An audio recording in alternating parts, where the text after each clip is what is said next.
Ya oke, inilah spotnya.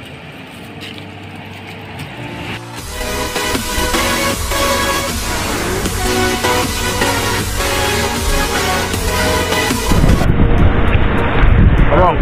Hah? Ngomong. Hai guys. Kita mau ngapain? Hah? Kita mau ngapain? Kita mau cari gurita. Di daerah tempat tuan. Daerah tempat tuan. Oke. Selatan. Oke rekan-rekan, kita lagi di daerah apa ya? Air Brudang.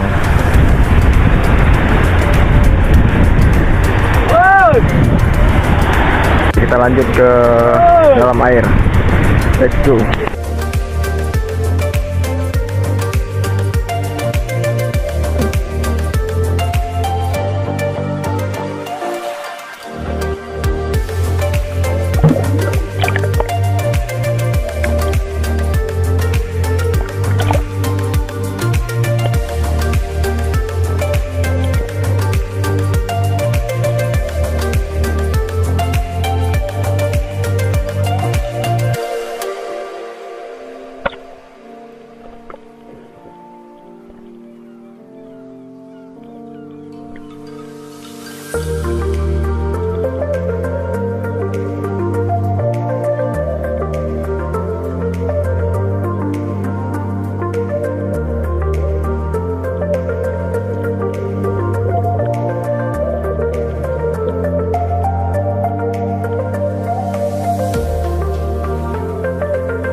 Ya oke, inilah spotnya.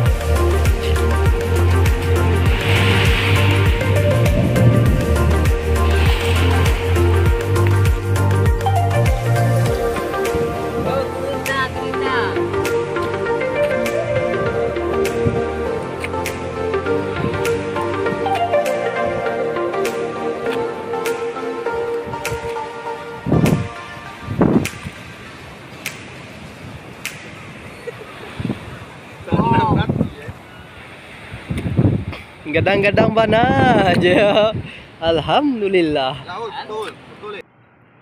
Oke guys, hasil buruan kita barusan. Beda warnanya. Go guys. Wih. Gepeng. 50 kilo nih guys. Mantap. Aku umpan ke tiang otang. Sampai.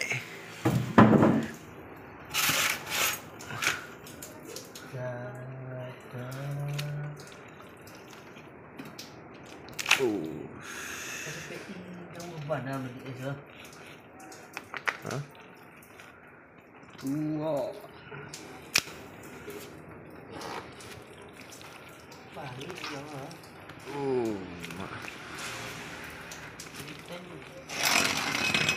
Oi, Pak, unin tu ah, rumah lo. Enggak.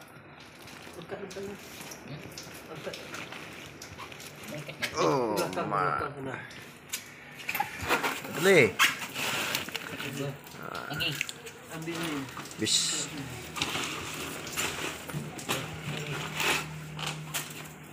Kolah dulu lah ya. Yang mau order umpan gurita ya, langsung WA ya.